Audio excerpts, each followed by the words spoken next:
Seja bem-vindo ao podcast Cinemação 607. Eu sou Rafael Arinelli e hoje temos aqui comigo Belly Hands. Olá, tudo bem? Tudo bem, Belly? Que prazer ter você aqui no Cinemação. Seja bem-vinda. Eu que agradeço o convite. Eu assisti seu vídeo, a Belly tem um canal no YouTube, né, falando sobre filmes, séries e tudo mais, e eu fiquei impressionado com o seu entusiasmo. Eu falei, ela tem que vir falar sobre o filme. É que Fórmula 1 é uma coisa que é muito intrínseca na minha vida desde que eu sou muito pequena, então eu tava realmente com expectativas, assim, eu tinha alguns pés atrás com relação ao filme, mas eu tinha expectativas, e aí eu tava muito curiosa pra ver como que eles iam trazer, né, o filme. Então Sim. Eu tava realmente bem animada. Que demais, que demais. E temos aqui também Pedro Sobreiro. E aí, Rafa, tudo bem? Brigadão pelo convite, cara. Tudo bem, o Pedro também, já tem crítica do Pedro lá no Cinepop. Que bom ter você também, são duas estreias que a gente tem hoje aqui. E você também estava entusiasmado pro filme, Pedrão?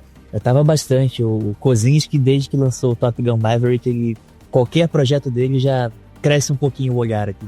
Pois é. É um cara que, né, vai ganhando expectativa. A gente vai falar sobre isso. Muito bem, meus amigos, olha só, hoje estamos aqui reunidos, né, para acelerar fundo no universo da Fórmula 1, porque vamos falar sobre Fórmula 1, o filme, a produção cinematográfica aí que tem gerado muito burburinho entre fãs do automobilismo e cinéfilos, né? Esse filme que é dirigido, como o Pedro já bem destacou aí, pelo Joseph Kosinski, o mesmo diretor de Top Gun Maverick. Ele traz aí um espetáculo visual e sonoro inquestionável. No entanto, o filme ele não está isento de críticas e controvérsias, né? Embora seja elogiado por sua competência técnica, a narrativa é frequentemente descrita aí como algo manjado, cheio de clichê. E hoje eu, a Bela e o Pedro estamos aqui justamente para falar sobre Fórmula 1 e discutir esses pontos, né? Vamos falar aqui um pouco sobre até que ponto a excelência técnica do filme é eficiente para compensar os problemas conceituais na narrativa e a sua previsibilidade, né? Ou como que a veia propagandista, né, do filme, com o envolvimento de Lewis Hamilton, da FIA, da Liberty Media, enfim, a gente vai falar sobre tudo isso, mas como que isso afeta a profundidade dramática e o realismo do enredo? Será que afeta? Será que não afeta? Enfim, tem muita coisa pra gente discutir e já queria deixar de antemão aqui um aviso pra você aqui que vamos dar spoiler. Então, se você não viu o filme, fica aí por sua conta e risco ou pula, né, pra outros episódios, vai lá visitar o canal da Belly, vai lá ler a crítica do Pedro, enfim, procura outros meios, porque hoje aqui a gente vai falar tudo sobre Fórmula 1, o filme. É isso, vamos bater esse papo agora no segundo ato desse podcast. You got an entire assembly line of kids raised on the simulator. No, I don't have time for some kid to learn how to come in 10th. I don't. Well, you don't just walk off the street and pilot a rocket. Yes, you can if you've done it before. That's the whole point. Louis Chiron was 57 years old when he won the Monaco Grand Prix. He was who? Philippe Tancelang, 56 years old. You just Googled these names, didn't you? Some people look at Sonny Hayes. They see a guy who lives in a van, a gambling junkie who missed his shot. Wow, Ruben, you are really selling this. But I see a guy who makes teams better. I see experience. I see know-how. You're off your meds. My rook is a phenomenal talent. Phenomenal. But he's young. You know what he lacks? Maturity. You plus him, boom! I got a team.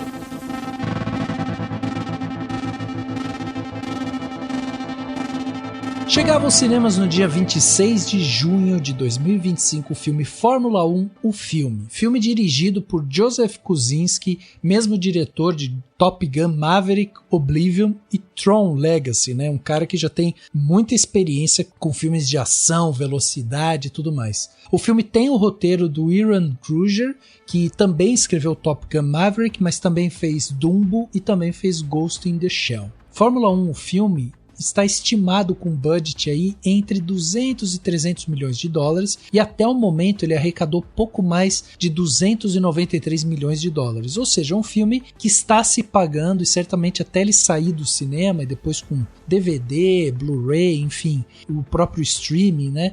É um filme que deve se pagar aí e ficar um pouquinho acima do que eles gastaram, né? Se tomar como base aí que foram uns 300 milhões de dólares. Na história, somos apresentados aí ao Sonny Hayes, que é interpretado pelo Brad Pitt, que é uma antiga lenda da Fórmula 1, cuja carreira foi interrompida. Ele é persuadido a retornar para uma equipe novata e que está em apuros, que é a Apex GP. A missão do Sonny é clara, ele precisa ajudar no desenvolvimento do arrogante e talentoso, mas inexperiente George Pierce, buscando uma vitória crucial para a sobrevivência da equipe na categoria. Vale destacar, né, e a gente vai falar sobre isso aqui no podcast, que o filme contou com vários profissionais reais da Fórmula 1.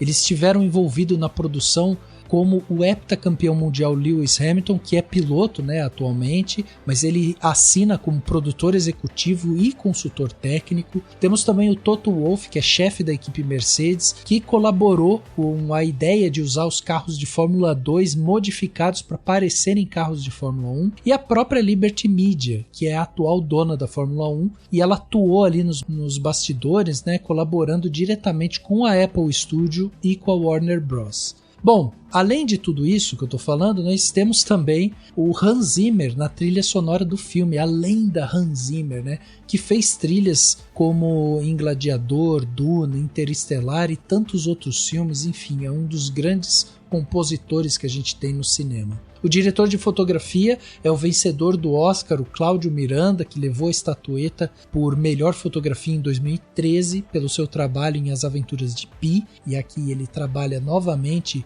com o Kosinski, os dois já têm uma parceria longa aí. E vale ressaltar o trabalho dos editores, né? O Stephen Mahon, que fez a edição de Birdman, Babel e 21 gramas, e do Patrick J. Smith, que trabalhou também em Top Gun Maverick e também trabalhou lá, estava na equipe de O Regresso. É importante citar esses dois porque o filme tem uma edição muito caprichada, assim, principalmente quando a gente está falando de um esporte, né, com muita velocidade. É muito importante você conseguir fazer os cortes de uma maneira certa para que o público entenda, né, da onde o carro está vindo para onde o carro vai. Então, aí, o trabalho de edição é muito bom nesse filme. E no elenco nós temos Brad Pitt, né, vivendo justamente o veterano Sonny Hayes. Temos também o Dawson Idris como o novato piloto Joshua Pierce. Temos o Javier Bardem como dono de equipe Ruben Cervantes, a Carrie Condon, que faz a engenheira de aerodinâmica lá, a Kate McKinnon, o Tobias Menzies, que é o investidor, né, o Peter Banning, o investidor pilantra que tem no filme, e temos a Sarah Niles, que é a mãe do Joshua, a Bernadette. E além deles, né,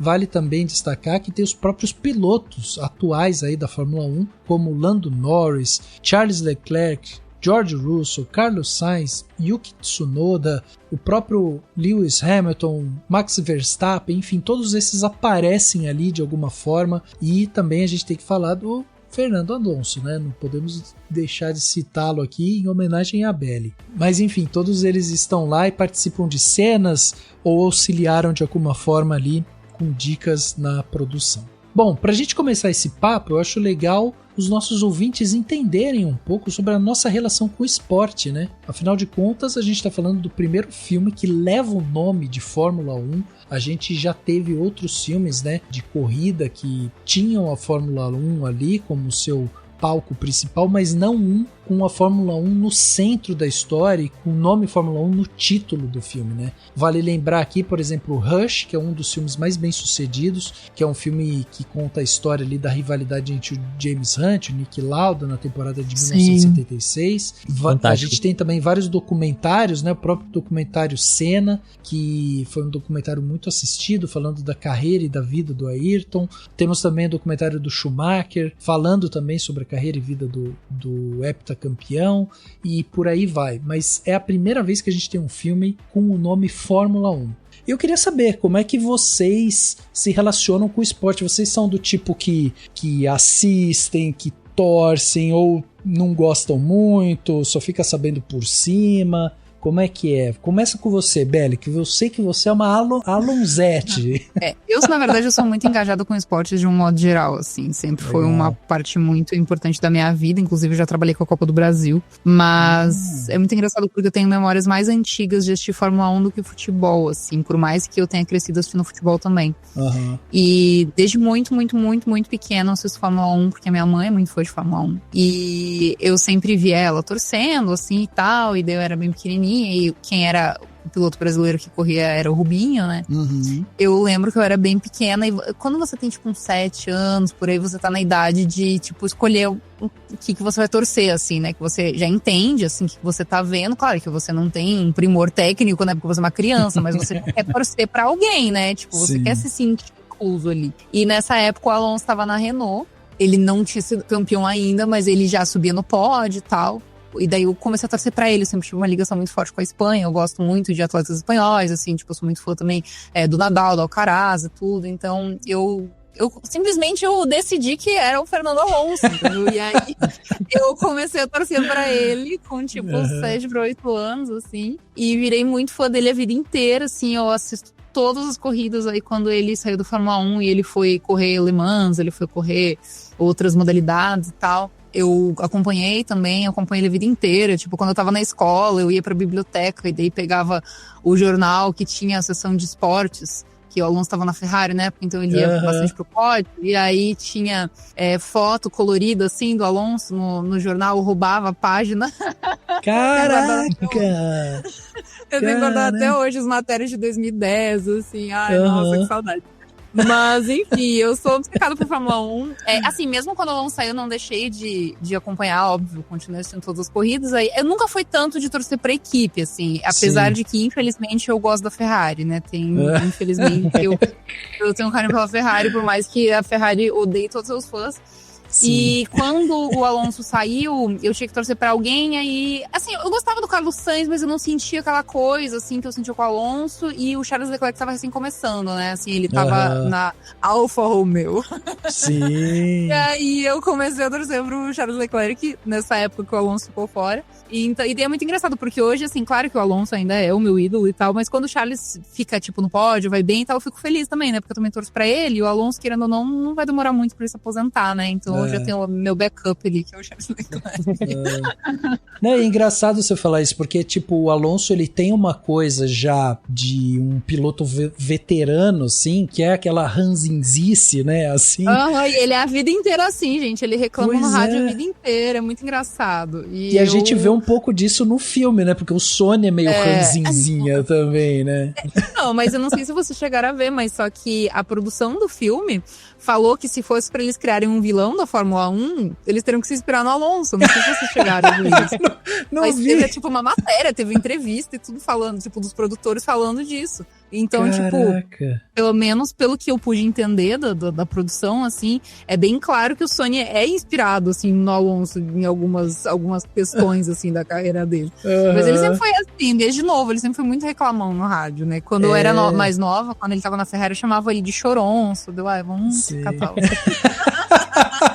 eu sempre defendendo ele. Mas eu comecei a gostar do Charles Leclerc porque eu acho o estilo de pilotagem deles parecido, assim. Se vocês separarem, eles têm um estilo de agressividade na pista meio parecido. Então eu comecei a torcer pro Charles por causa disso. Caraca, que legal, que legal. E você, Pedro, você é um entusiasta também de Fórmula 1, não? Então, minha história, tipo, começa com automobilismo em geral por conta da Hot Wheels. Eu era uma criança fascinada pelos carrinhos. Meu Deus. Caraca, você foi pra outro caminho. Pois é. E assim, aquilo me encantava de uma forma que eu tenho coleção até hoje. Então, o que a gente tinha na televisão quando eu era criança, relacionado ao automobilismo, era Fórmula 1. Então, quando eu era miudinho, assim, eu via igual um maluco meu pai, meu avô, então era algo bem familiar mesmo de fim de semana.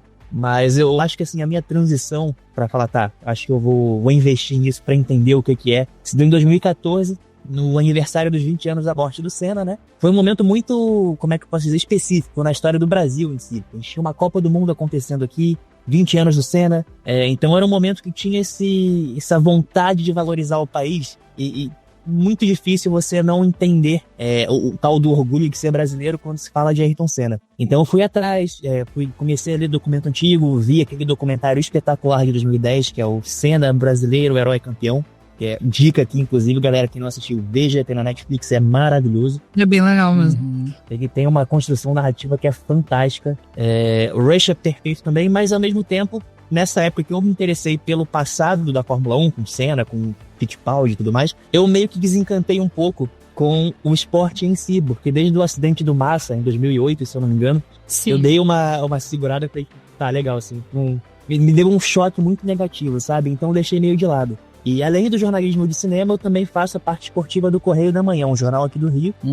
E desde o ano passado a gente começou a cobrir também Fórmula 1 e sobrou pra mim. Então voltei, assim, meio que depois de 10 anos, pouco mais, a acompanhar. E ver essa transição, assim, da geração de Fórmula 1, dos caras daquela época pra hoje, e o Alonso no meio ainda, é um negócio muito doido, cara. Porque literalmente teve um Max Verstappen que começou com 17 anos aí, e assim, o cara hoje em dia tá fazendo o que faz as pistas, e o Hamilton também, a gente pega o moleque no colo lá em 2008, hoje em dia heptacampeão, um negócio surreal, cara. Então, impressionante. Todo esse lance de automobilismo sempre teve presente, de alguma forma ou de outra, seja assistindo, acompanhando o esporte ou no cinema. Sim. Não só com isso também, né, com a Fórmula 1, mas seja com carros, com filmes da NASCAR, 24 horas de Le Mans, assim, a gente sempre tem alguma coisa pra assistir ali. Então, é uma paixão muito boa, cara. Eu sempre adorei Fórmula 1. Eu sou da época que eu acordava de manhã cedo pra ver o Senna, né? Quando ele corria, e eu assistia junto com meu pai assistindo e eu brincando com um carrinho embaixo, assim. E até hoje virou uma coisa pra mim que, tipo, tem corrida, eu acordo cedo no sábado, eu quero ver a classificação, eu acordo cedo no domingo, quero ver a corrida, quero ver tudo. Nossa, assim, às vezes eu tô num rolê de madrugada, daí tem o GP do Japão, o GP da Austrália, eu tenho que ver no bar, cara, meu Deus do céu. O GP do Japão antigamente era em outubro, agora mudou, né, ano passado esse ano mudou a data, mas era sempre no meu aniversário o GP do Japão, então o meu aniversário era sempre um telão com o GP do Japão rolando do fundo. Caraca! Eu falo, tipo, cara, por que você tá vendo o GP do Japão no seu aniversário? Tu fala, porque é importante pra mim. Apex GP, Sonny Hayes. He raced with me back in the day. Against you, do you mean? Yeah. Ken McKenna, our technical director. Dutch Dauda, our chief mechanic. And Kaspar Smolinski, team principal. You may know him by reputation. 5-time Constructors champion with Ferrari. As a rear jackman. So is my pop. Can't win without him. And our talented rookie, Joshua. Why has he got a helmet? Safety? Joshua, your seat is safe, okay? Son is here for the audition. When was the last time you won a race? Sunday, Daytona? Oh, I'm sorry. I meant Formula 1. Oh, I'm sorry. Then same as you. Eu sempre gostei dessa coisa, tipo, andei de kart, fui ver Fórmula 1 em São Paulo algumas vezes e tal, e enfim, e daí quando anunciam o filme, né, eu já sabia que a gente poderia ter nesse filme uma peça, né, de publicidade, assim, porque a gente tem por trás a Liberty Media, que é uma empresa americana, que lá em 2017, né, depois de negociar em 2016 e tal, comprou, né, os direitos da Fórmula 1, porque acabou adquirindo a Delta Copco, né, que era quem controlava a Fórmula 1, comprou por 8 bilhões de dólares. Pois é, você cinéfilo aí que só sabe falar de Disney, que comprou a Marvel, isso acontece nos esportes também. E aí a Liberty Media ela tem investido bastante, né, nesse material multimídia, né? A gente teve recentemente também na Netflix o Drive to Survive, né? Que é uma série. Inclusive, o Drive to Survive eu acho super importante. É que assim, o Drive to Survive existe acho que desde 2019, se eu não me engano. Eu sempre fui uma defensora do Drive to Survive porque eu vejo que traz novas gerações pra Fórmula 1. Sim. Tipo, antigamente eu discutia sobre o Fernando Alonso no Facebook com um monte de tio velho, entendeu? E hoje eu discuto com adolescentes no Twitter, entendeu? Então, exato, assim, é muito importante essa renovação de público. Claro que tem uma K-popização na Fórmula 1? Tem. Mas paciência, entendeu? É como cada geração consome uma mídia, entendeu? Não tem muito o que fazer. Tipo, no passado, Twitter lá, tinha muitos jovens, tipo, meninos e meninas, assim, assistindo, né? Tipo, eu tava lá e eu vi gente jovem com camisetinha, temática e tudo. E é isso aí, gente. É isso que vai fazer a Fórmula 1 durar. Porque senão... Porque, cara, eu era a única criatura jovem que assistia. Tipo, meus amigos ninguém viam. E eu tava, gente, a Fórmula 1 vai morrer. Não tem, não adianta. E agora a Fórmula 1 tem outra vida, né? E, Belly, não sei, assim, sua visão vale muito mais que a minha nesse ponto. Eu sinto que o Drive to Survive, ele trouxe um público feminino muito mais ativo pra Fórmula 1. Quando eu era pequeno, eu não enxergava. Assim, não chegava a mim, pelo menos. E hoje em dia, eu acho que, assim, zero informação, um grande chute meu. Eu acho que o público feminino hoje é muito mais ativo que qualquer público masculino de Fórmula 1. Eu acho Eu acho também, que tem um sabia? impacto muito forte disso. Aham, eu acho também. Inclusive, sempre as pessoas acharam muito engraçado que eu aprendi a gostar de Fórmula 1 com a minha mãe e não com o meu pai, né? Porque o meu pai, tipo, ele nunca ligou, assim, pra Fórmula 1, né? Só que, assim, sinceramente, eu e minha mãe éramos as únicas mulheres que eu conhecia, tipo, que via Fórmula 1. E eu falava de Fórmula 1 pras minhas amigas, as minhas amigas ignoravam, não estavam nem aí, sabe? E hoje, várias dessas amigas que não ligavam, gostam de Fórmula 1. O que me deixa muito feliz, sabe? Eu não me importo que eu não tenha influenciado elas a assistir o Fórmula 1, mas que posteriormente elas acabaram gostando, sabe? Eu tenho amigos, na verdade, que assistem o Drive to Survive e não veem Fórmula 1, tá? Tipo, eles adoram o Doc. E daí eu tenho um amigo que ele fala que eu não posso falar nada que acontece na Fórmula 1 porque vai ser spoiler. Eu lembro quando eu falei alguma coisa, eu acho que quando o Carlos Sainz foi pra Ferrari, e daí eu comentei com ele, falei, não, porque daí o Carlos Sainz vai pra Ferrari, tá? Dele, você tá me dando spoiler. Daí eu falei, como assim spoiler, cara? Isso foi no começo do ano, tipo, foi o ano inteiro, passou dele. Não, isso é spoiler do seriado, cara. É, exatamente. Imagina o rolo, né, quando o Hamilton anunciou que ia pra Ferrari, que passou, tipo, o ano inteiro, aquela dança de cadeira. Não, e um climão pro Carlos Sainz, coitado, na Ferrari, meu Deus do céu. Ai, horrível. Então, mas eu acho que tem isso, né, porque aí a gente tem o Drive to Survive que já chega com esse aspecto mais de dramatização, porque vai mostrar um pouco desses bastidores mesmo, né? Porque quando você vai assistir lá na televisão, antes era na Globo, agora passa na Band e tal, você senta ali e você vê a classificação, os caras saem do carro, dão uma entrevista, falam como é que foi a volta deles, não sei o quê. Depois você assiste no dia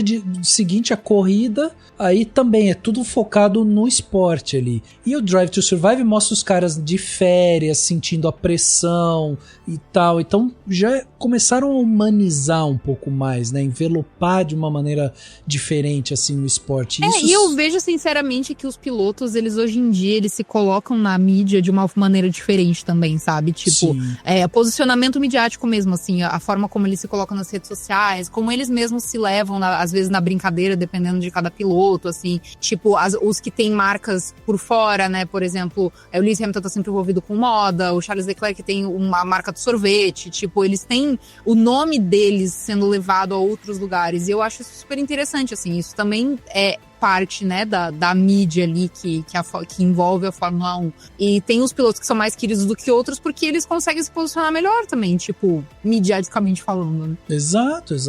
E eu acho isso justamente muito legal porque você cria essa humanização, as pessoas passam a se identificar mais, assim, né, com o piloto. Eu gosto mais desse, daquele, por conta das características dele. Tipo, nessa última temporada do Drive to Survive mostrou, por exemplo, focaram na história lá do Lando Norris, né, e ele tomando aquela pressão, porque ele precisava ganhar tudo pra chegar no Verstappen, não sei o que, e aí a série foi mostrar que ele é o nice guy, assim, né, que ele é o carinha que ele não precisa ser um cara tipo Dick Vigarista ali pra ganhar, ele pode ser um nice guy, e existia essa coisa na Fórmula 1 também de se a pessoa não for meio Dick Vigarista, né, se não for muito certinha, ela não é campeão. Vídeo que aconteceu com o Rubinho, por exemplo, durante muito tempo. E é muito engraçado porque também às vezes a mídia cria personagens, né, pros pilotos, assim, às vezes vilaniza eles. O próprio Alonso mesmo, tipo, todos os companheiros de equipe que foram companheiros dele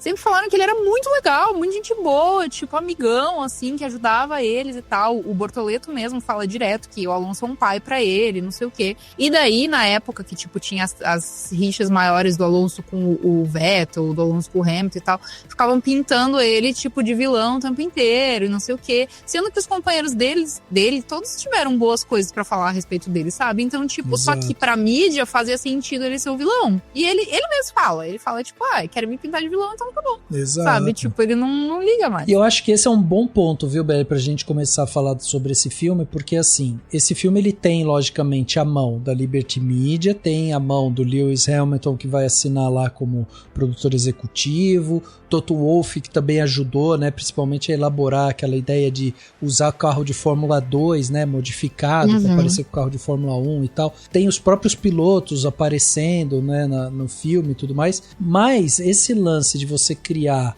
um vilão, um herói ali e tal, e você ter essa rixa ali, é o cerne do filme, porque o filme vai explorar justamente essa briga interna, que todo mundo fala isso. Quando vão falar de esporte de Fórmula 1, eles falam assim, o seu primeiro adversário é o seu companheiro de equipe, porque você precisa performar melhor do que ele. Porque, teoricamente, os dois têm o mesmo carro, estão na mesma equipe, com o mesmo orçamento, então quem performar melhor vai ser o melhor piloto ali, e aí, obviamente, você tem os outros adversários. Mas o filme ele vai se basear nisso, assim. Ele vai pegar essa relação interna de dois pilotos, um novato e um veterano, dentro dessa equipe. E aí eu queria saber de vocês, como é que vocês viram essa construção, né? Construção desses dois pilotos, construção dessa equipe e construção dessa rixa, né? Pro filme andar. Eu acho que esse filme ele tem um embate muito interessante.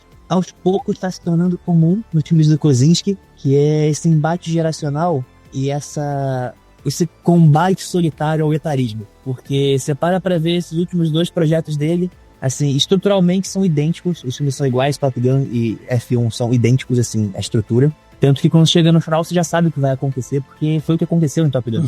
Mas ele escolhe esses protagonistas entre os 50 e os 60 anos, que é a famosa idade da crise da meia-idade. Que é um tema que eu acho que ainda é tabu na sociedade, porque é algo complexo, porque a gente vem de uma geração que não está habituada a acompanhamento psicológico. Então, assim, tudo que envolve crise da meia-idade é tratado como piada. E nesse filme, eu acho que tem essa esperança pro público que tá vivendo isso. Porque ele tem essa batalha contra o etarismo ao mostrar que um cara que teve um passado promissor, em que foi prometido a ele glória no futuro, consegue sobreviver esse tempo e ainda assim viver um dia de glória, mesmo que de forma inesperada no futuro. Eu acho que esse é meio que o sonho de todo mundo que vive frustrado. E ao mesmo tempo ele tem esse parceiro de equipe que é um rival, ao mesmo tempo que ele tenta ensinar, é um rival aliado. E quando eles começam a se entender, tem aquela tragédia absurda que aconteceu no filme. Então tem esse embate de idades o tempo inteiro. Eu acho que esse é o grande mérito do filme, porque é tudo feito de forma muito orgânica.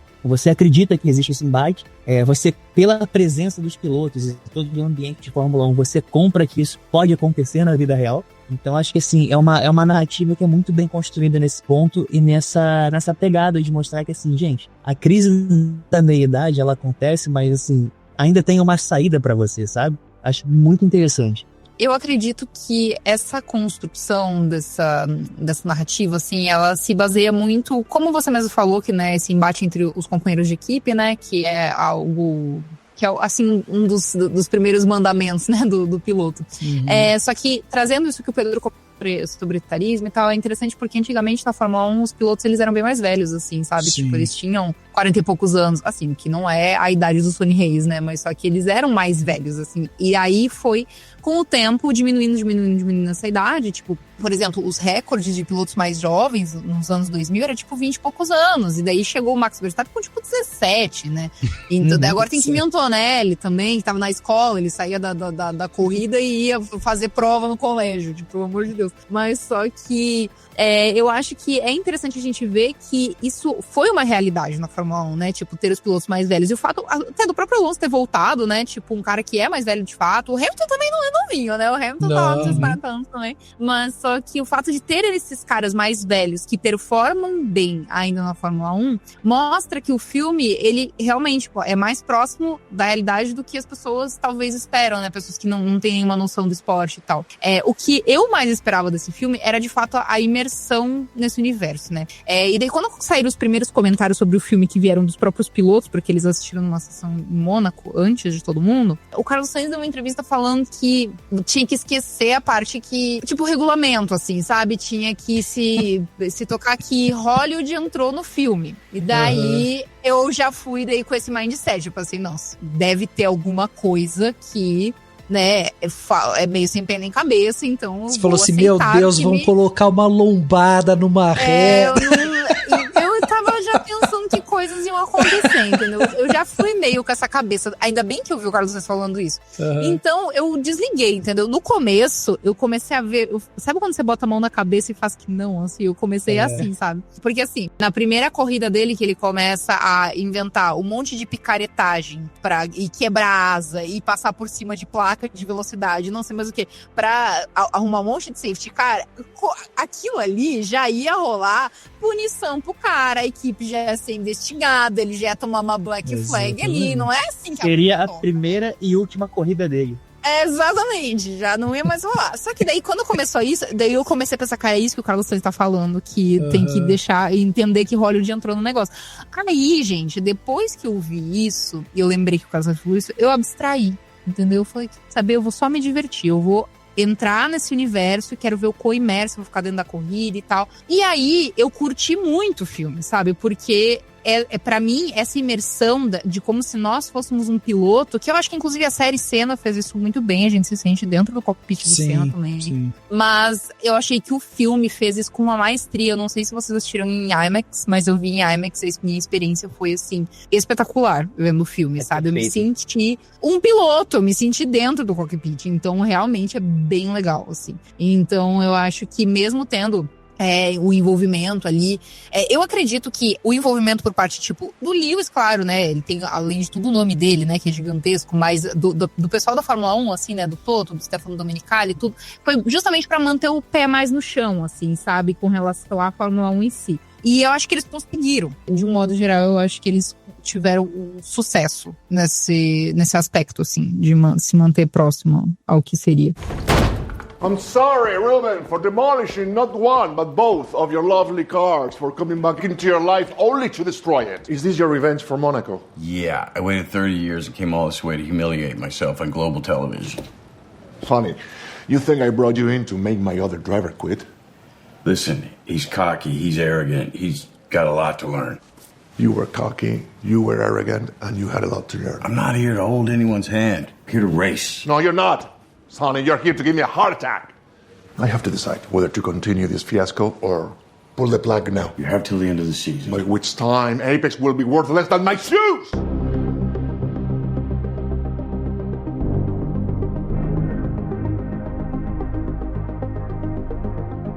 Tem uma questão prática, técnica, assim, que o Kosinski consegue transferir isso, né, pra tela e que o espectador sente muito, que é essa potência da velocidade mesmo, assim, porque a Fórmula 1, ela não é muito difundida dentro dos Estados Unidos, né, mas fora deles, ela é muito, ela vende muito bem, né, é um esporte muito bem visto e tudo mais. Eles estão tentando, né, já tem 3 GP lá nos Estados Unidos. Exatamente, Não, eles vão fazer o possível, né? Mas eu acho que daí entra justamente esse aspecto, porque daí você cria uma dramatização, você passa essa sensação de velocidade, de perigo, né, que o piloto sente, porque, por exemplo, aquela cena do acidente do Joshua, do Pierce, né, que o carro sai voando, ele passa por cima da grade e explode na floresta, tipo, aquilo é uma coisa super assim, caraca, é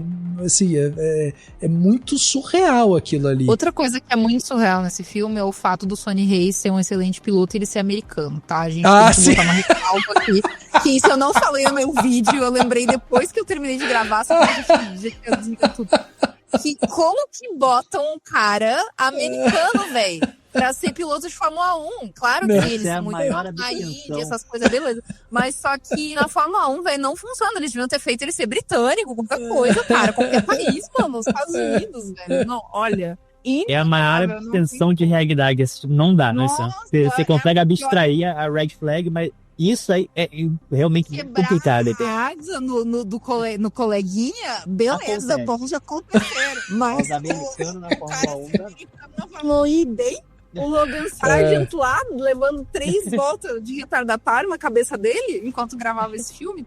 Eles estão muito presunçosos, gente. Até para as pessoas entenderem, tipo, hoje na Fórmula 1 não existe, não tem um piloto americano. Esse que é o ponto, Eles né? têm 5 britânicos. Pois São é. 4 britânicos e meio, na verdade, porque o álbum não é 100% britânico, né? Ele é britânico e holandês. Mas eu acho assim que daí a gente consegue sentir. E o que eu acho que é uma coisa que quem tem que levar os méritos é justamente o Kuzinski, é que ele vai usar, né, primeiro essa brincadeira que o Toto Wolff, que é chefe da equipe da Mercedes, ajudou eles a criarem, que é pegar um carro de Fórmula 2, que é uma categoria abaixo da Fórmula 1, que é um carro que roda até 300 km por hora, tipo, é um carro forte. Aqui a Fórmula 1 chega a quase 400, né? Então realmente a Fórmula 1 tá um passo à frente, mas enfim, pegar um carro de Fórmula 1, 2, fizeram uma adaptação para que parecesse um carro de Fórmula 1. E aí, tanto o Denson Idris e o Brad Pitt acabaram, né, treinando, eles tiveram que fazer lá treinamento de pilotagem e tudo mais. Então, aí, o que o Kuzinski faz? Ele enfia um monte de câmera no carro. Então você tem a sensação claustrofóbica, que é aquele carro todo apertado, que tem que grudar o piloto ali, por questões de segurança. Mas você tem também 12 câmeras, eles chegaram a usar 12 câmeras em cada carro, e até usar iPhone para mostrar justamente essa realidade. Então, essa sensação passa de uma maneira muito visceral. E Rafa, isso é muito do diretor mesmo, porque quando a gente pega Top Gun Maverick, ele fez a mesma coisa. Exato. Para conseguir aquelas reações do elenco voando em caça militar, ele colocou o elenco para voar em caça militar. Então, assim, teve um intensivão para eles aprenderem o básico de pilotagem, e aqui ele fez a mesma coisa, só que com Fórmula 2.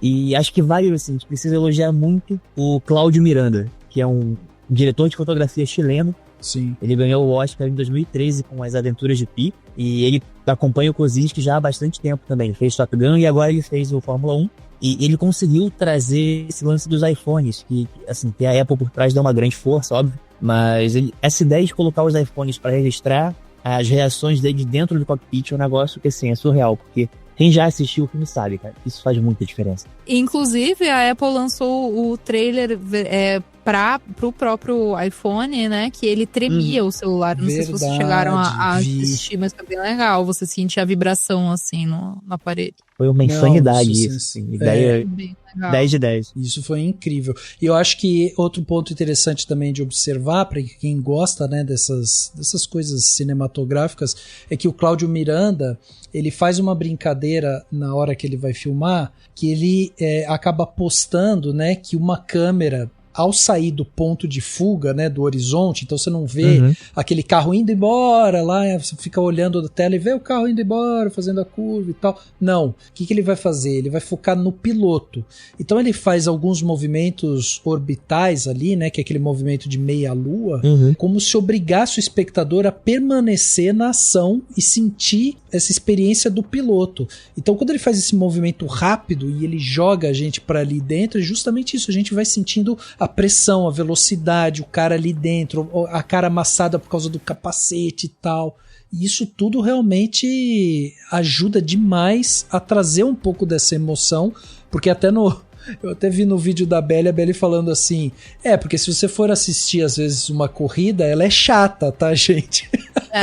Não é bem assim, não é super animado. Inclusive, esse final de semana teve o GP de Silverstone e foi muito legal. Quer dizer, muito legal entre aspas, né? Depende pra quem você torce, foi horrível. Mas só que foi um ótimo GP. E daí eu pensei, cara, esse GP é perfeito pros malucos que foram assistir o filme da Fórmula 1 e acham que é uma loucura toda a corrida, entendeu? Eles vão ver essa corrida e vão pensar, meu Deus, é assim, tem sempre cara a cada 5 minutos, e daí tem o cara lá que largou em 19º, fica em terceiro, não é assim, cara. Normalmente é 2 horas de fila indiana e nada acontece. Mas... Exato. Eles vêm, passam e foi. Exatamente. Não, Mônaco, você vai assistir, cara. Mônaco é chatíssimo, gente. Chatíssimo. Então, o filme eu senti muita falta de ter a classificação, né? Sim. Por exemplo, Mônaco, que você falou que é chato, Mônaco, a classificação é muito boa, é muito emocionante. É incrível. Então, tipo, não ter a classificação, pelo menos de uma corrida, eu achei que fez falta. Eu acho que em vez deles focarem na corrida em uns finais de semana, poderiam ter focado na classificação. Pra passar essa emoção, porque é muito tenso a classificação. às vezes define tudo. Quer dizer, às vezes não, quase sempre define tudo. Então eu senti falta da classificação. Não entendi por que não botaram nenhum. A classificação de Mônaco parece aquelas vinhetas do Big Brother, que você vai vendo quem foi eliminado, assim, tipo, vai cortando os caras. É muito doido. É uma ótima maneira de explicar. Mas sobre esse negócio da imersão, né, das câmeras dentro do cockpit, eu percebi que eu tava completamente entregue ao filme quando eu acho que é em Silverstone.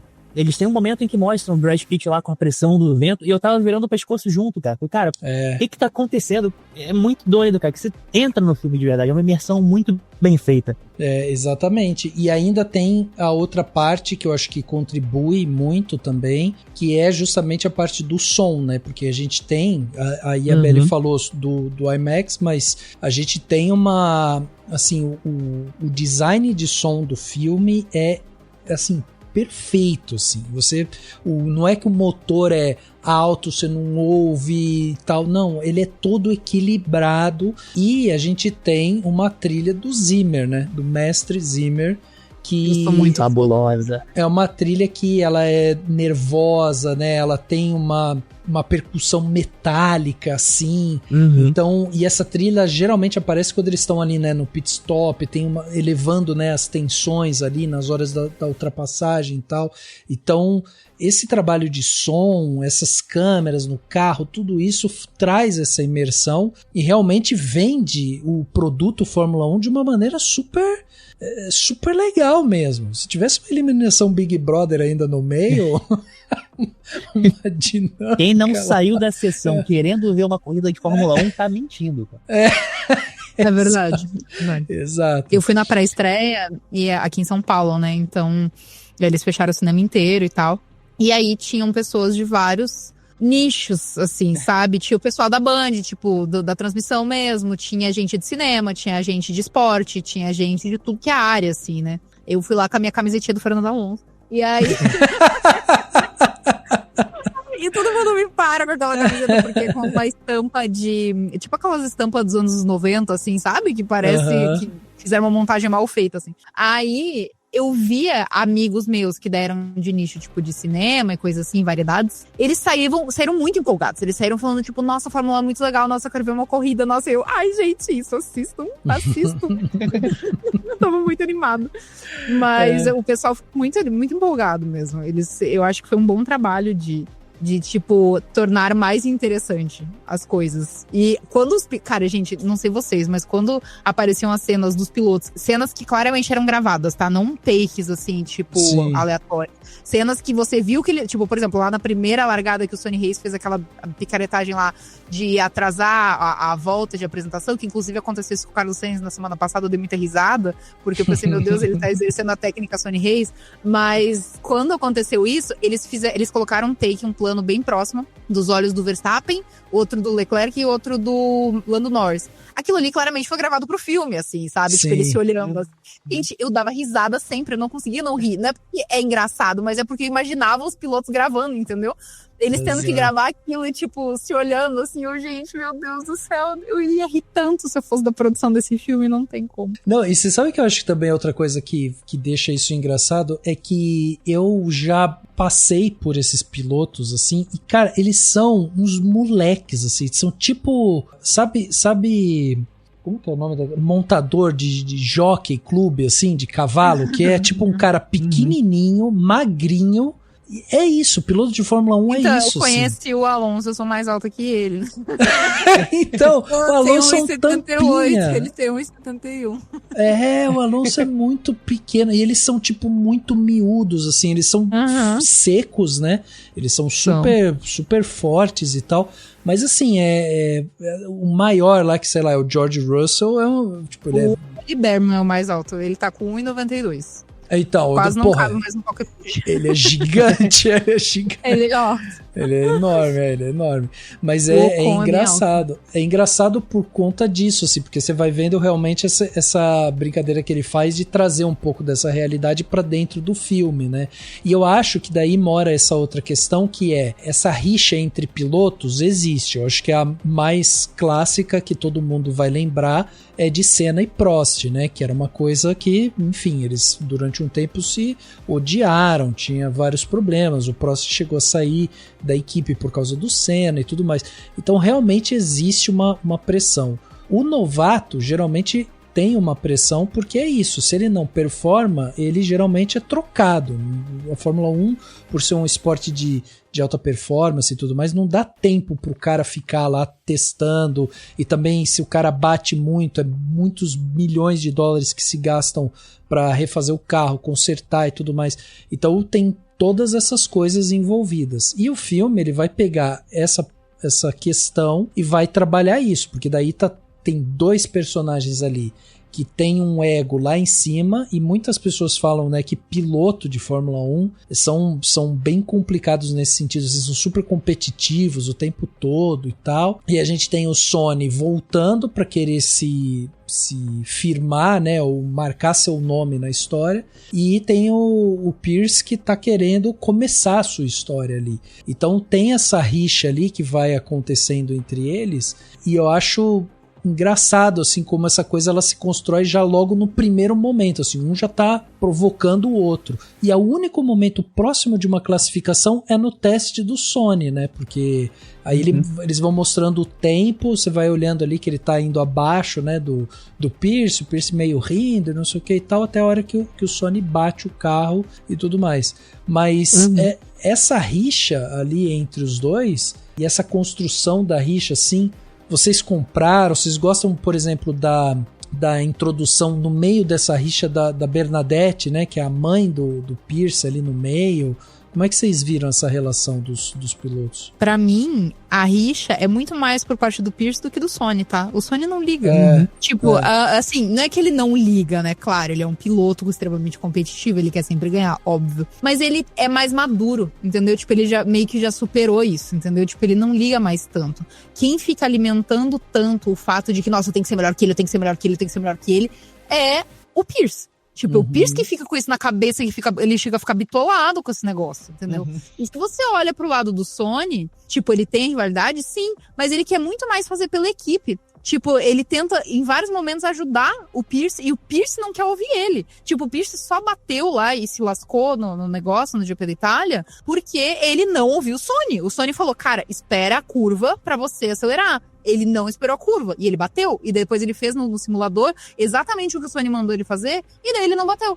Então, tipo, ele alimentava tanto na cabeça dele essa treta dos dois, que ele mesmo tava se sabotando.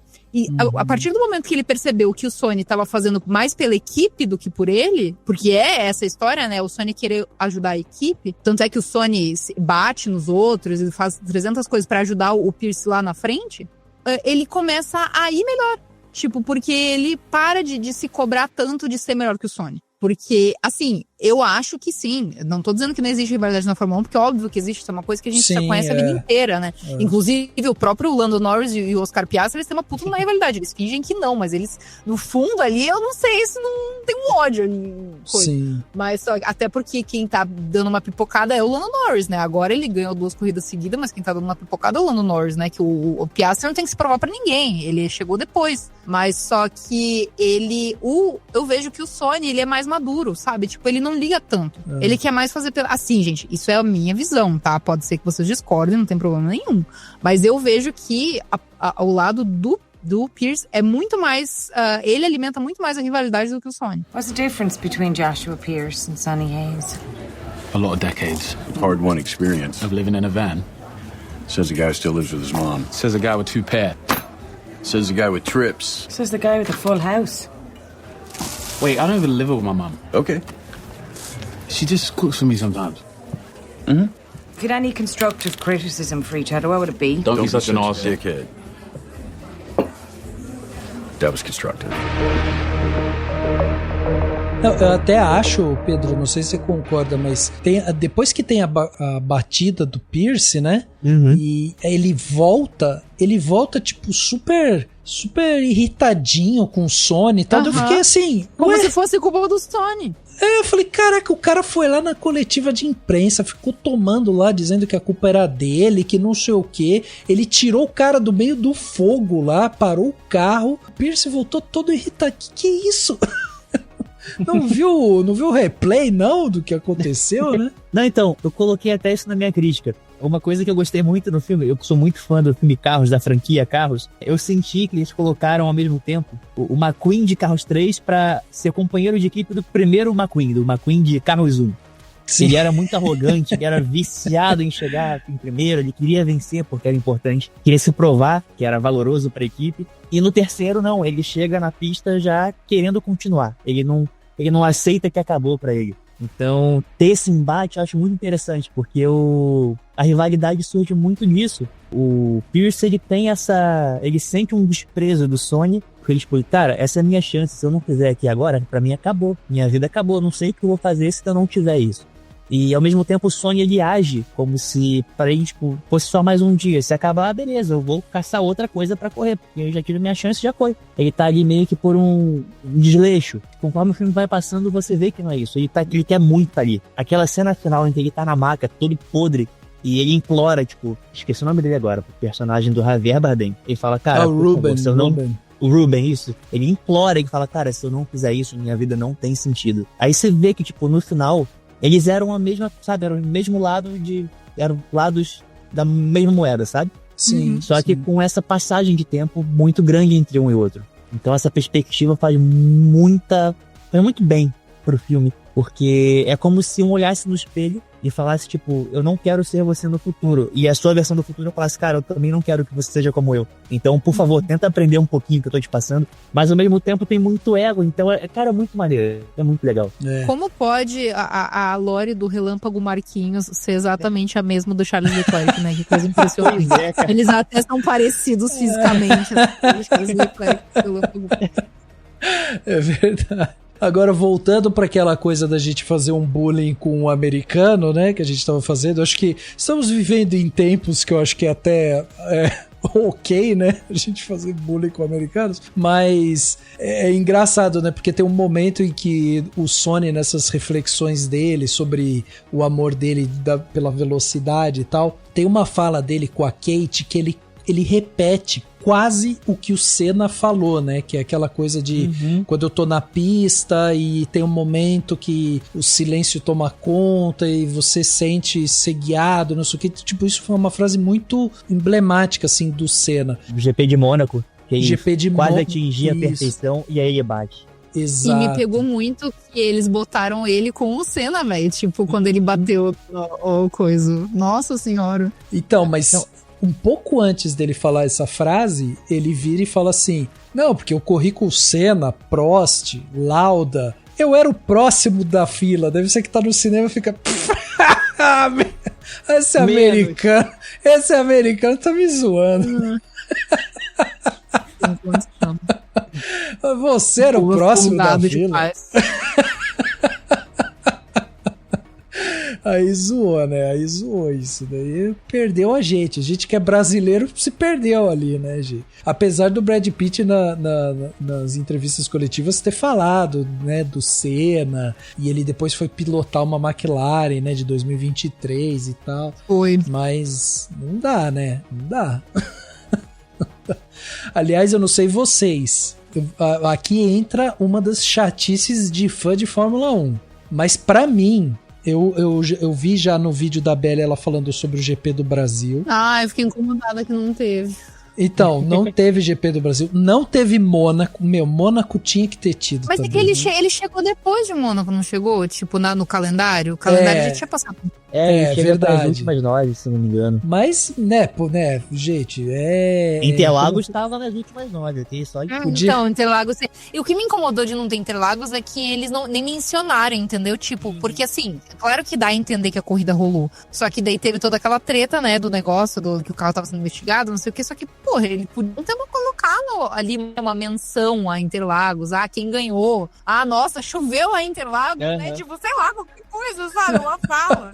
Tipo, nossa, eles agiram como se não existisse. Eu fiquei muito incomodado com isso. Eu acho que, assim, né, como a gente tem aqui essa liberdade artística, eles deviam ter mudado o calendário, entendeu? Coloca em sequência Interlagos, Mônaco, Monza, né, que são circuitos, assim, super tradicionais, né, icônicos. Eu gosto muito de Spa, eu acho que o meu favorito é Spa-Francorchamps. Spa é muito legal. Mas, ó, não sei vocês, mas uma outra coisa que me incomodou foi o seguinte: cadê a personalidade dos capacetes? É verdade. Não fala, cara. Mas olha só, Rafa, a gente correu o risco de ter um capacete com a bandeira dos Estados Unidos. Só de não ter isso, tô muito feliz já. Eu acho que poderia ter sido pior se a gente parar pra analisar. É verdade. Dentre os males, talvez tenha sido um dos menores. É verdade. O Pierce ainda tinha uma assinaturazinha, tipo ali que nem os pilotos. Hoje os pilotos todos têm, né? Tipo, uma IDzinha visual ali, né? Que eles usam nas coisas deles. E aí ele ainda tinha, né? O Pierce ali, um negocinho. Nossa, mas a hora que eu vi, teve horas que eu olhava e falava assim: calma aí, esse daí é o capacete do Sony ou do Pierce? Porque os dois os capacetes eram iguais, era tipo uma faixa no meio. Desculpa, é que eu sou designer também, né? Então. Justo. Eu tenho que desabafar aqui com vocês isso. Mas é só uma chatice. O carro era bonito, O carro era bonito. Bonito, o carro que deu briga entre marmanjos no McDonald's aqui. No McDonald's, eu não consegui meu carrinho no McDonald's, na verdade. Quando saiu, já tava tudo esgotado, daí eu nem fui. Eu consegui, porque assim, eu vi o dia que ia sair, deu 10 horas da manhã, eu tava na frente da lanchonete, falei, moça, me vê um, por favor. Olha aí só! Ela, você quer o brinquedo? Eu falei, quero. Algum problema, amor? Ainda foi julgado. Fui julgado. Você pegou o da Apex ou do McDonald's? É o da Apex. Bonitinho. Então. Assim, tudo bem, eu entendo. Essas daí são chatices que com certeza as pessoas que, enfim, não acompanham Fórmula 1 e tal, não vão nem, né, se importar com isso e tudo mais. Mas é aquela coisa que quem é fã, né, acaba observando, tipo, isso, a pista que não foi, o capacete e tudo mais, mas tudo bem. Um outro ponto que eu queria perguntar pra vocês, eu quero falar do romance, que eu acho que é um ponto, mas tem uma outra coisa que me incomodou um pouco nesse filme, que foi a forma como eles introduziram aquele personagem do Peter Banning, chama Peter Banning, né, o personagem que é do Tobias Menzies, que é o empresário. Que, cara, aquilo ali me pareceu uma coisa tão canastrona, assim, meio que do nada, não sei, sabe? Vocês compraram esse... Não sei, quando a gente menos espera, tem o Flávio Briatore de volta na Fórmula 1, né? Então, tipo, é verdade. Do mesmo rolê ali, né? Na verdade, eu acho que o personagem do Javier Bardem é bem inspirado no Flávio Briatore, inclusive. Mas, então, sei lá, eu não sei, né? Sendo muito sincera, eu não liguei tanto, assim, pra essa parte, sabe? Então, eu acho que eu vou dar uma de Glória Pires, assim, não sou capaz de opinar. Porque não foi uma coisa que me incomodou, assim, tipo, acho que eu não parei pra pensar. Mas ele é meio água com açúcar, assim, não é, velho? Ele tem uma cara de água de salsicha, né? Ele é um negócio assim que não tem graça mesmo. Ele é bem unidimensional mesmo, mas assim, eu defendo a presença dele justamente por aquele lance do embate da crise da meia-idade, sabe? Sei. Eu brinco aqui que nada move alguém mais do que ter um inimigo imaginário te pressionando, dizendo que tu não é capaz. E esse cara, ele chega pra fazer isso, ele bota uma pressão. O papel dele é ser feito de trouxa, o filme inteiro. Ele nasceu pra ser trouxa. E então ele dá esse poder ao Brad Pitt, ao Sonny Hayes, de poder se colocar no controle da própria situação. Ele meio que funciona como uma fechadura pra libertação dele, sabe? Então, eu acho que assim, é extremamente caricato, acho que é proposital, porque nada mais vilanesco na vida adulta do que realmente ter uma grande corporação do mal por trás, assim, é um grande vilão. É o nosso grande vilão do dia de hoje, é uma grande corporação. E você colocar a forma como ele derrota esse maluco é muito satisfatória. O lance do emoji do dedo do meio, que ele olha depois da pista e ele dá o dedo do meio, é maravilhoso. Essa sequência é boa mesmo. Tipo, me passa o celular, aí pega o celular e manda uma mensagem assim. Ele não faz nada, demais, de baixo cara. Ele só olha assim. Aqui isso é bom. Isso é bom demais. Cara. Mas enfim, é porque eu acho realmente assim que esse seria o agente motivador, né? E eu acho ele mal construído, sabe? Eu acho que essa urgência de tipo da mudança ou da patifaria que ele vai... Nossa, patifaria é uma palavra muito velha, né? Eu falei já imediatamente. Já falei. Reis usaria patifaria, né? Fazendo comentários sobre... Fernando Alonso também, provavelmente. Então, mas eu acho que essa parte assim faltou um pouquinho ali, sabe? Pra gente ter essa sensação de ficar com um pouco de náuseas vendo esse cara ali, sabe? De você olhar pra ele e falar, puta, que desgraçado, tá querendo acabar com a equipe, quer vender a parte dele e tal. E eu acho que passa meio na tangente, assim, a gente não compra muito isso. Salvo engano, ele tem 3 cenas só no filme inteiro, que é a apresentação dele mostrando que não sabe nada de Fórmula 1, ele sendo um canalha e ele se ferrando. Então, tipo, é um arco, não dá nem pra chamar de arco, porque é uma participação só pra ser esculachado. Eu comprei teu ponto, Rafa, comprei teu ponto. Podia ter mais dele, assim, pra moldar esse perfil maléfico. I'm offering you an open seat in Formula One. The only place you could say, if you win, you are the absolute best in the world.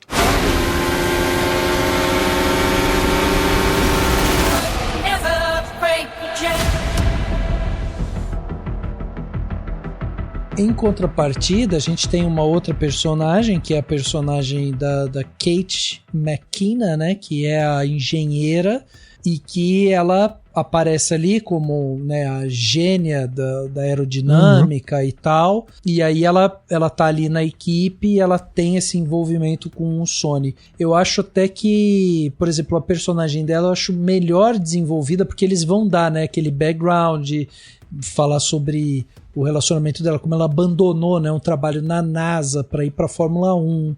Eu achei, na verdade, bem importante eles colocarem a questão de que ela foi convidada para ir para Fórmula 1 e tal, e que o marido dela largou ela, porque isso é uma realidade muito recorrente entre as mulheres, tá? Tipo, de o cara não aceitar que a mulher é mais bem-sucedida que ele. E aí eu achei bem importante, tipo, eles colocarem isso, porque eu imagino que nesse meio deve existir muito também, inclusive.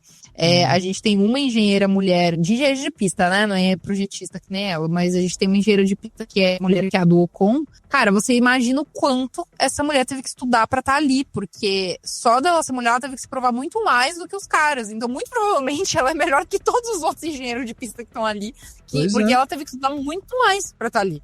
Só porque, por ela ser mulher, eu duvido muito mais dela. Então, exato. Tipo, foi muito bom, eu achei que eles colocaram essa parte dela, tipo, falando sobre a carreira dela. O Max tinha uma estrategista também, não tinha? Uma estrategista, estrategista. Mas ela, esse ano, pelo menos, não tem aparecido. Eu não lembro assim. se ela mudou de equipe, É porque, assim, eu não acompanho tanto o Max, assim, antigamente eu não gostava muito do Max, daí eu aprendi que a vida é muito mais divertida quando você só acha o Max Verstappen engraçado, entendeu? Tipo, hoje eu acho o Max Verstappen hilário, entendeu? Eu acho ele uma grande personalidade da Fórmula 1. Então, tipo, hoje ele não me incomoda mais, entendeu? Então, eu não acompanho ele pra caramba, assim, mas eu gosto dele, assim, hoje, assim, não me importo mais, assim, como eu me importava antigamente. E isso daí eu não vou saber te dizer, assim, mas só que eu não sei se ela mudou de equipe ou alguma coisa assim, mas ela trabalhava na Red Bull mesmo. O Max é importante saber que ele torce pro Vasco, o resto, assim, tá tranquilo. Ah, tem isso? Ele declarou uma torcida? É que ele é casado. O Lando Norris é palmeirense, né? Então vocês escolhem suas batalhas, né? Porque vocês... Então, mas eu acho esse um bom ponto que a Belly trouxe pelo seguinte, além de tudo isso, de a gente hoje ter tipo uma engenheira só, né, uma estrategista ali do Ocon, e a gente não vê mais isso ali, a figura da mulher dentro da Fórmula 1, ela ainda é muito, muito, muito restrita. Assim. Até um tempo atrás existia uma discussão por que não existiam pilotas, por exemplo, que é uma coisa super plausível. Tipo, a gente não tá falando de um esporte, sei lá, como corrida, alguma coisa assim que, né, corrida, assim, tô falando corrida física, à distância, você diz. física, foi um péssimo exemplo que eu fui dar, né? Eu fui falar corrida é atletismo, sabe? Perfeito. Então, mas a gente tem, assim, não existe um motivo pelo qual não existe uma pilota, né? É simplesmente porque não há abertura e possibilidade dessas pilotas chegarem lá.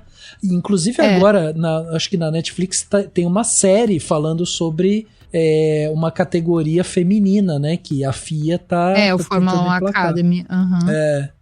Só que é muito louco, porque isso eu acho que a gente entra numa questão, se vocês me permitirem abrir aqui o assunto com relação a todos os esportes, mas eu prometo ser breve, que a gente entra numa questão que envolve realmente todos os esportes, né? Porque, por exemplo, futebol. A Libertadores obrigou os times que competem na Libertadores a ter um time feminino, porque senão você não pode competir na Libertadores. Só que daí tem aquela questão, o futebol feminino tem muito menos incentivo, só que daí tem muito menos incentivo, e aí tem menos qualidade e menos visibilidade. Só que tem menos qualidade e menos visibilidade porque tem menos incentivo. Então a gente entra num paradoxo ali, sabe? Porque não tem muito o que fazer. Então, assim, tem crescido cada vez mais. A última Euro feminina teve recorde a última Copa do Mundo feminina, a última Euro feminina teve recorde de audiência. Então, tipo, tá crescendo, assim, sabe? O que é importante é que as pessoas consumam, né, aquele produto, assim. Sim.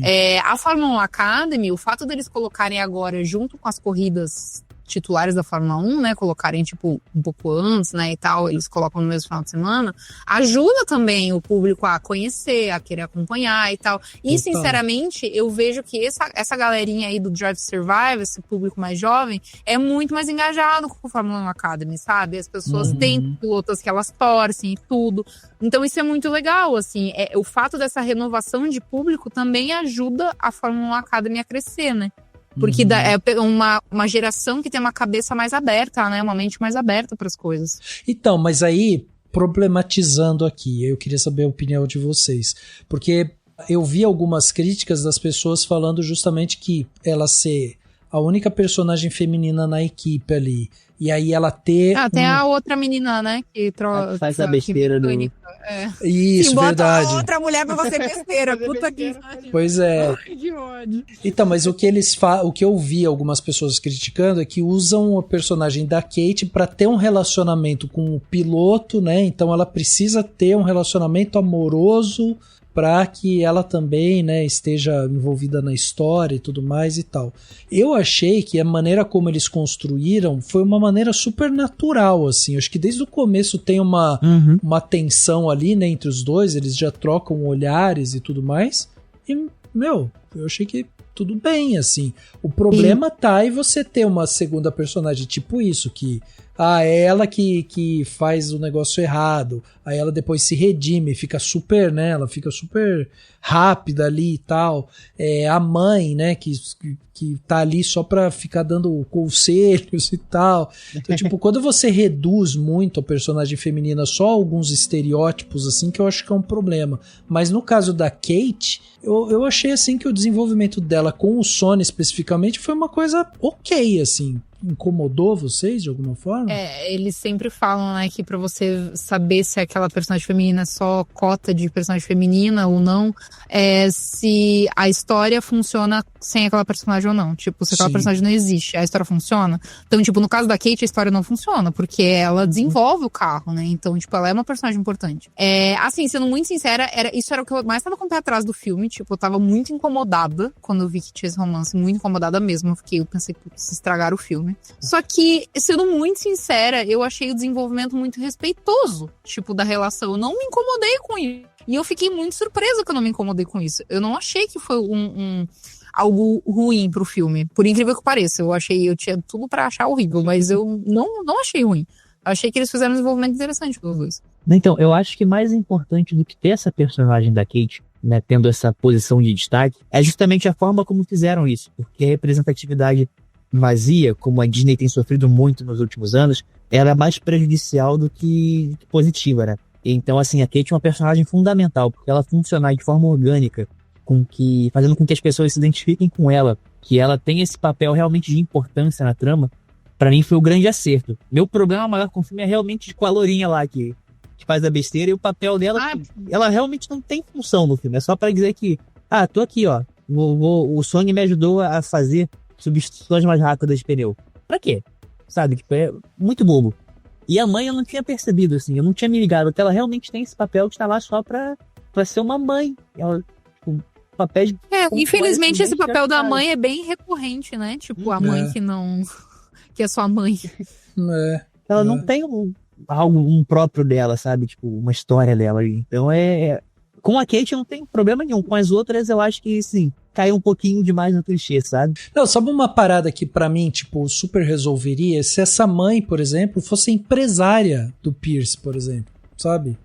Tipo, não precisa ter aquele personagem lá não que era... Não precisa ter o primo. O primo, não precisa. Podia ser ela empresária. E faz super sentido, tá? Porque tem muita gente que, tipo, empresária é mãe, é pai, é gente, tipo... Michael Jordan? Não, o próprio Lewis Hamilton, né? Durante muito tempo foi empresariado pelo pai. Exatamente.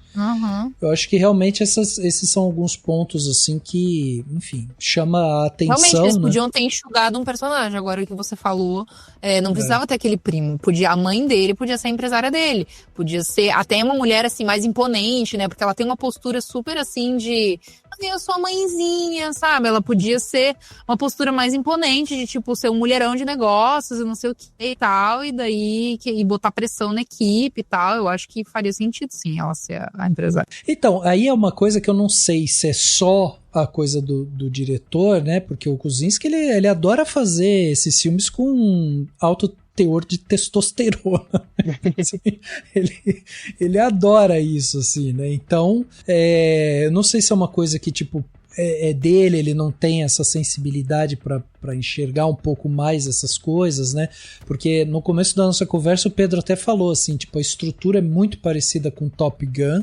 E realmente, assim, tipo, essa coisa, tudo isso é muito parecido. Em Top Gun a gente tem uma personagem feminina que é o par romântico do Tom Cruise, assim, e é isso, sabe?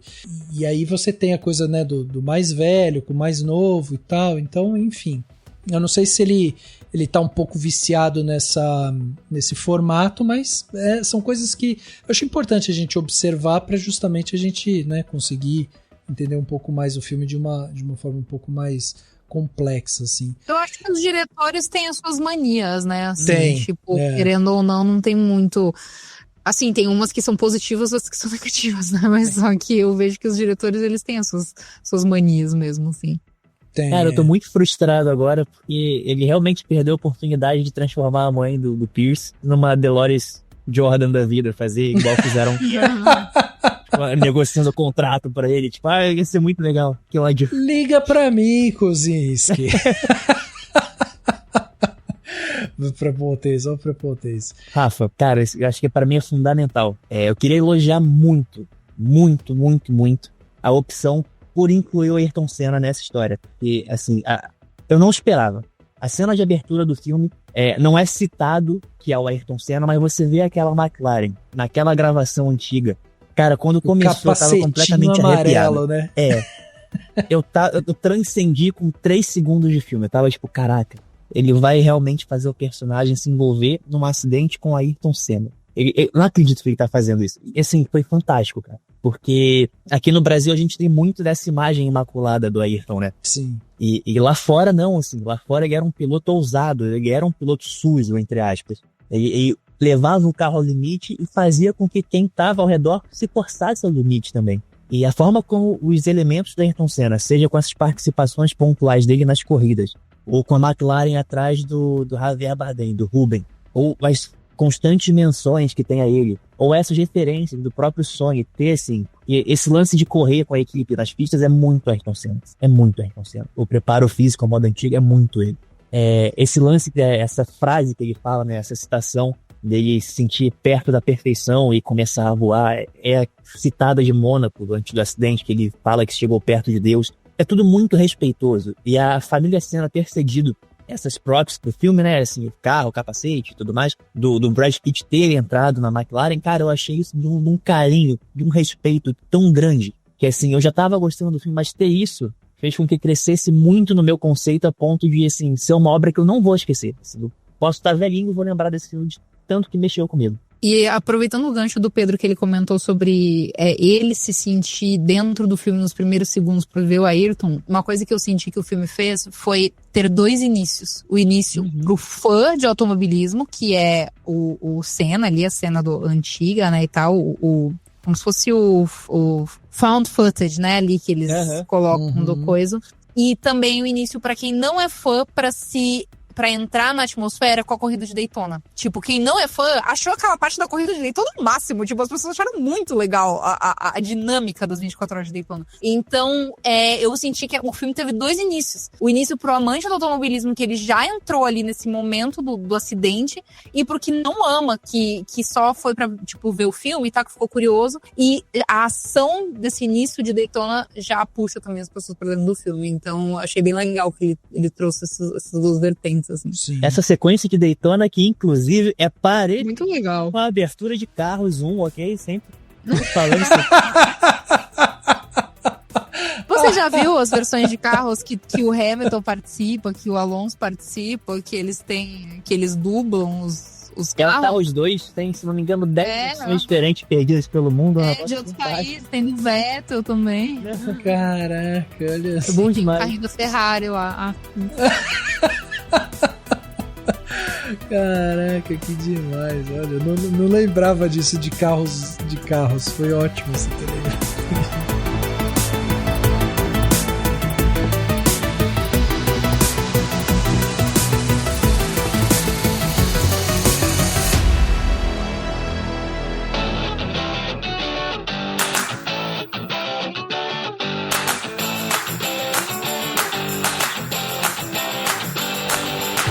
Vamos no detalhe da semana, aquele momento que a gente dá dicas para você ouvinte aí, para você fazer coisas diferentes aí durante a semana. Pedro, vamos começar com você, sua estreia aqui no Cinemação. O que você trouxe de dica boa pra gente aí? Então, Rafa, você me disse que eu podia indicar qualquer coisa relacionada à arte. Não, então... a qualquer coisa, até beba água. Importante, galera, não esquece que no inverno a gente não tem o sol aí, esquece de beber água, muito perigoso. É verdade. Mas eu trouxe uma compra que eu fiz na Bienal, que assim, me pegou muito desprevenido, eu achei fantástica. A graphic novel Mickey All Stars, da Panini, que é uma coleção muito diferentona. Ela foi lançada em 2018 na França, para comemorar, se eu não me engano, os 90 anos do Mickey, alguma coisa assim. Então é um projeto de graphic novel em que eles convidaram, se eu não me engano, 53 ou 47 quadrinistas diferentes para fazerem a mesma história. Então ela começa com o Mickey entrando numa porta e aí termina com ele saindo em outra porta. E toda a página é isso, ele entrando numa porta e saindo. Então não tem uma conexão, uma página com a outra, mas você cria uma narrativa por meio da arte, dos diferentes estilos de arte de cada artista que fez a graphic novel. Eu achei, assim, muito legal, tem um valor artístico muito grande e é uma graça, cara. Pô, muito legal. Isso daí me lembrou, acho que eles roubaram a ideia do Maurício de Souza, hein? Maurício de Souza fez isso, né? Ele teve uma época que era... Como que? Você lembra o nome da... Vou ficar devendo, Rafa. Eu também não lembro. Mas tudo bem, Maurício de Souza fez isso, tanto que saíram várias HQs, né? Chico Bento, Astronauta, enfim, várias, assim, de outros artistas fazendo essas releituras. Porra, demais. Vou colocar aqui na nossa lista. Lembrando, vocês ouvintes, que tudo que a gente fala aqui de dicas vai ter link aqui no post. Então, se você não pegou alguma coisa, você vai no post desse podcast ou na descrição desse podcast, vai estar lá. É só você clicar, você vai ser direcionado. É isso, Pedrão? É essa a dica? Essa é a minha dica. Perfeito. Bela, e você? O que você trouxe de bom pra gente, de dicas? Olha só, eu, assim, como lá no meu canal eu cubro muita série, eu vou indicar um reality que eu estou viciada no momento, que é muito, muito engraçado. Eu achei ele ao acaso na Netflix. Eu sou uma pessoa que eu gosto muito de realities coreanos, porque eu acho a cultura coreana muito engraçado. Assim, de uma forma positiva, tá? De uma maneira pejorativa. Eu acho a cultura coreana muito legal. E aí eu encontrei um reality na Netflix que se chama A Bizarra Pousada de Kian 84. O Kian 84, ou Kian 84, enfim, ele é um quadrinista sul-coreano, ele faz webtoons, ele é bem famoso, ele é tipo um Maurício de Souza deles, assim. Aí, ele é bem doido da cabeça. Aí a gente chamou ele pra ele desenhar uma pousada, tipo um B&B, assim, do jeito que ele quisesse. Eles falaram, tipo, inclusive o início do reality é ele chegando no escritório da Netflix. Então a gente quer que você desenhe do jeito que você quiser. Ele falou assim, você pode também... Quem que você pensa em apresentar com você? Você pode chamar duas pessoas pra serem hosts do B&B junto com você. Só que daí o cara viaja, então ele fala, a gente podia chamar um BTS, a gente podia chamar uma atriz do Saturday Night Live. E daí ele chega lá e tá um cara do BTS e uma atriz do Saturday Night Live, entendeu? Tipo, a Netflix trouxe os dois pra apresentar com ele. Caraca. É o Jin do BTS e a Yeon do Saturday Night Live. Aí, simplesmente, é um negócio que não tem pé nem cabeça, entendeu? É uma casa flutuante, que as camas são do lado de fora, não tem escada pra subir de volta, tem que subir por uma parede de rapel. É uma coisa muito insalubre, completamente insalubre. E aí, eles vão recebendo as pessoas lá, e as pessoas chegam e, tipo, sei lá, não tem talher, entendeu? Não tem copo. Daí você pensa um cara do BTS, sabe? Tipo, cozinhando pras pessoas. Tipo, é muito engraçado, gente. Eu ainda não terminei de ver. Faltam, tipo, 2 episódios. São 9 episódios. Mas é muito legal também porque você conhece os hóspedes, assim, sabe? Então, tipo, você tem história de vida. Tem lá que tem uma doença, umas coisas assim. Então, tipo, você vai se envolvendo com os hóspedes, assim, sabe? E é muito legal, gente. É muito engraçado. Os 3 são muito carismáticos, né? Os 3 hosts, assim. Então eu tô, assim, viciada. Não consigo parar de ver. Estreou, tipo, em abril, assim. Eu cheguei um pouco atrasada, mas... Nossa, realmente muito divertido mesmo, assim, pra você ver e relaxar, assim. Nossa, eu adorei de verdade. Eu achei muito legal. Ô, Belle, e são episódios curtos, assim, ou é tipo... É 1 hora. 1 hora. É 1 hora, cada episódio, 1h10. É um padrão meio Coreia do Sul, né? Normalmente as coisas da Coreia é 1 hora, assim. Eu vejo bastante coisa da Coreia, tipo, tanto K-dramas quanto realities mesmo, assim, tipo, eu adoro realities coreanos, porque a cultura deles é muito diferente da nossa, né? Sim. Então, tipo, por exemplo, você vai ver, sei lá, um casamento às cegas, não sei se casamento às cegas, né, mas eu tô dando um exemplo, tipo, um casamento às cegas Alemanha. Tipo, a cultura alemã é mais próxima com a do Brasil, sabe? A cultura alemã, a cultura espanhola, enfim, tipo, ou que seja, o casamento às cegas Colômbia, sei lá se existe, americano, enfim. Américas e Europa, assim, é uma coisa mais próxima, assim, sabe? Só que você vê os caras lá da Coreia, eles têm um jeito de lidar com as coisas muito diferentes, sabe? Então, tipo, tem o Singles Inferno, que eu adoro, que é um reality deles que eles vão pra uma ilha e é um reality de relacionamento, assim. Então, só que assim, gente, a tua olha pra outra, pega na mão, assim, eles já meio que acham que estão namorando, entendeu? É uma coisa incrível, assim. Tipo, eles vão jantar juntos um dia, no dia seguinte eles já estão chorando pelo outro, entendeu? Então é incrível, gente, é incrível, sério. Eu amo os realities do Coreia. E aí, esse daí é muito legal. É tipo de variedades, assim, eles fazem bastante, tipo, de artistas famosos de lá fazerem realities de variedade. Mas eu sei que o menino do BTS, ele tinha sido o primeiro a sair do exército. Eu não acompanho eles, né? Mas eu vi que ele tinha sido o primeiro a sair do exército. E aí eles conseguiram chamar ele, né? Porque ele já tinha sido liberado e os outros ainda não. Então ele fez esse programa. Nossa, gente, é muito engraçado, juro pra vocês. Se vocês assistirem, vocês não vão se arrepender. É muito legal. Nossa, já coloquei aqui na minha lista. A bizarra pousada de Kian 84. Não, e o Kian é doido, gente. Daí ele não toma banho aí. Ele pega uma água que tá lá parada e se esfrega na água, só que, tipo, não tem sabão. Ai, juro, gente, insalubre. Nossa senhora, caraca, adorei isso. É muito bom, é muito bom. Muito bom. Tá aí, então, vou deixar aqui. Eu já adicionei na minha lista. Vou assistir. Vou assistir esse... Não, e você pedindo, tipo, um negócio cultural, artístico, né? O Pedro indicando HQ e eu, então, gente, um reality coreano, sem pé nem cabeça, que a casa não tem chão direito. Acho que o cara é artista plástico, né? Mas tudo bem, tudo bem. Mas é isso, essa é a hora pra aquele ouvinte que pega, assim, putz, o que o Pedro falou, não gosto de ler HQ, mas adoro uma série coreana, e pegou já, entendeu? Tu vai atingindo várias pessoas aqui, diferentes perfis. Bom, eu queria deixar o meu plano detalhe, então, para fechar aqui, que é um podcast, um episódio de um podcast que eu ouvi essa semana, eu achei fenomenal. É o podcast Fio da Meada, né, que é comandado lá pela Branca Viana. Eu tô falando especificamente do episódio 37, que se chama Tom Phillips destrincha o crime que tirou a vida do amigo dele. E basicamente é o seguinte, é um episódio que conta a história que lá em junho de 2022, o Tom Phillips recebeu uma ligação do editor dele, do jornal britânico The Guardian, e tinha chegado até ele a informação de que o Tom estava desaparecido. Só que não era o caso. Quem tinha sumido era o colega dele, xará de nome, que se chama Don Phillips. Então tem essa diferença, né? Um é Tom, o outro é Don Phillips. E poucos dias depois, o Tom, ele foi até, né, ele desembarcou lá no Vale do Javari, o último lugar onde o Dom e o indigenista, o Bruno Pereira, tinham sido vistos com vida. E aí ele começa a fazer uma investigação para tentar descobrir o que aconteceu com o Don Phillips ali. E agora, 3 anos depois do crime, né, que tirou a vida do Dom, do Bruno, o Tom acaba de lançar aí um podcast em inglês, né, chamado Missing in the Amazon, e é uma série que reconstrói os caminhos que levaram esses 2 homens até o que seria a última viagem deles, né, e ele vai destrinchar as teorias em volta do crime, e vai examinar ali, né, a exploração que acontece naquela região.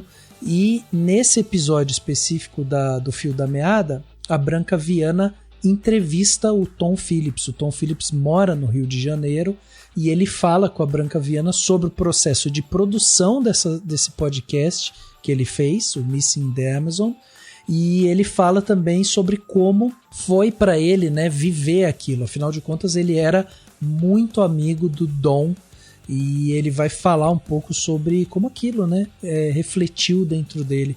Então é um podcast muito sensível por tudo que envolve esse assunto, mas é um podcast também muito necessário, porque ele vai contar esses meandros e a gente vai entender um pouco mais de como essa região muito afastada, que tem uma política muito própria lá, é um lugar muito difícil, né, de você acessar, de você conseguir desenvolver as coisas lá dentro, inclusive tentar, de alguma forma, punir as pessoas que estão envolvidas aí no assassinato do Bruno e do Dom.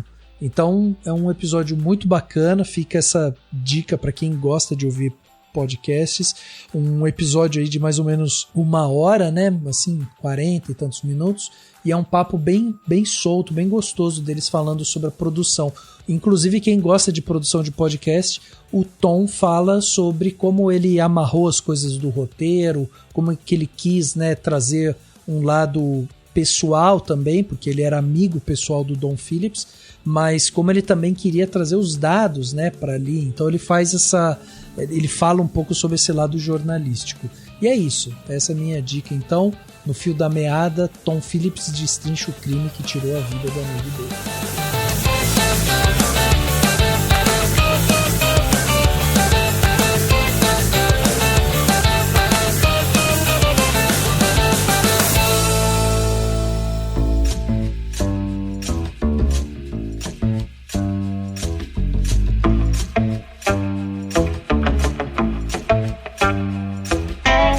Isso, gente, chegando aqui no final desse podcast Cinemação 607, bati esse papo sensacional aqui com esses 2 convidados maravilhosos que me deram a honra, o prazer de falar aqui sobre Fórmula 1, um filme, um esporte que eu sempre gostei e que eu estava ansioso para poder ver esse filme justamente por conta da minha paixão pelo esporte, e calhou de eu encontrar 2 pessoas que amam também esse esporte, então vocês tornaram tudo mais especial aqui para mim. Muito obrigado, Belly, muito obrigado pela sua participação, pelo seu tempo aqui com a gente. Queria que você deixasse meios de contato e o convite para as pessoas irem até o seu canal, né, no YouTube, conhecer um pouco mais do seu trabalho, que é uma delícia. Os seus vídeos são demais, Belly. Então deixa o convite aí também. Obrigada pelo convite para participar aqui do podcast. Achei muito legal nossa conversa. Sempre me divirto falando de Fórmula 1. E bom, nas redes eu sou Belly Rendes em tudo. Eu falo de séries e filmes e literatura também, assim, cultura pop no geral, no YouTube. E nas minhas várias redes, Instagram e TikTok, eu foco mais em moda, mas às vezes eu trago algumas coisas de cultura pop dentro da moda também. E é isso aí. Legal. Obrigada pelo convite. Obrigado você, muito obrigado. Pedrão, obrigado também pela sua participação aqui, estreando com o pé direito. Foi ótimo o papo também. E também deixa os convites, afinal de contas tem textos seus lá no Cinepop e você também tá nas redes sociais, não é mesmo? Pô, Rafa, eu que agradeço, cara. Foi um convite que veio assim meio do nada, mas foi super bem recebido, então muito obrigado mesmo. E é isso, assim, eu escrevo pro Cinepop, então é Cinepop em todas as redes sociais. E as pessoais são no Instagram, @psobreiro, isso é o P mudo, né? E no Twitter, que é onde eu falo mais besteira, é @Pedro_Sobreiro. Quem quiser seguir, tamo junto aí, trocar ideia, falar besteira, e é isso. Inclusive, o avatar do Pedro no Twitter é com Relâmpago Marquinhos. Exatamente, foi no dia 23 do ano passado, eu vi, tipo, a 1 quilômetro de distância, eu fui correndo igual um maluco, cara. Eu vi, assim, cheguei perto da perfeição, eu vi a luz, tava voando, foi incrível, cara. Foi um momento de muita felicidade genuína ali. Mas Carros definitivamente é um dos grandes filmes da Pixar. Pra mim só fica abaixo de Ratatouille. E pra mim Ratatouille é o melhor filme já feito na história do mundo. É muito bom mesmo. É isso então, gente. Antes da gente terminar, eu gostaria de convidá-los aí para você classificar a gente, né, lá no Spotify. Isso ajuda demais para que a gente chegue a novos ouvintes. Então basta acessar o Spotify, ir lá e dar as estrelinhas. Isso é bom pra gente porque a gente acaba sendo apresentado a novos ouvintes. E se você curtiu esse episódio, então vamos continuar essa conversa, por que não? Manda aí sua crítica, sua pergunta, ou alguma teoria que você tenha, ou só um oi. Fala assim, ó, tô aqui, tô ouvindo, gostei desse episódio. E você pode fazer isso através tanto das nossas redes sociais, né, no @cinemação, a gente está em todas elas, ou ainda pelo e-mail, contato@cinemação.com. Esse e-mail chega aqui direto pra gente, a gente te responde por lá e a gente vai continuar vendo e lendo tudo que vocês mandam. Então vamos manter essa conversa porque é muito boa da gente continuar o assunto assim de uma forma mais direta. Se você quiser conversar, inclusive comigo, é só me procurar aí por Rafa Arinelli. Eu também estou em todas as redes sociais, Instagram, Blue Sky, Twitter, e a gente pode continuar também trocando essa ideia por lá, por esses meios. E além de classificar a gente no Spotify, lembre-se que se você usa a Apple Podcasts, o Deezer, o Castbox ou a Aurelo, você também pode acompanhar a gente por lá e mandar seus comentários por lá também. Então siga o Cinemação nos principais agregadores, assim tudo que a gente publicar vai chegar direto aí para vocês e vocês não perdem nada, sem depender do algoritmo maluco desses agregadores de podcast. E se você quiser dar aquela força pro Cinemação, lembre-se que com o valor de um cafezinho por mês você já ajuda demais a gente aqui. A gente oferece um grupo exclusivo no WhatsApp, onde a gente pode trocar uma ideia ali mais direta com os autores, convidados e também os padrinhos, né, do Cinemação. E além disso, a gente envia também um presente para você no fim do ano. O link para se tornar um apoiador do Cinemação tá no post desse podcast ou na descrição dele. É isso, gente. O podcast Cinemação 607 fica por aqui e a gente se vê no próximo.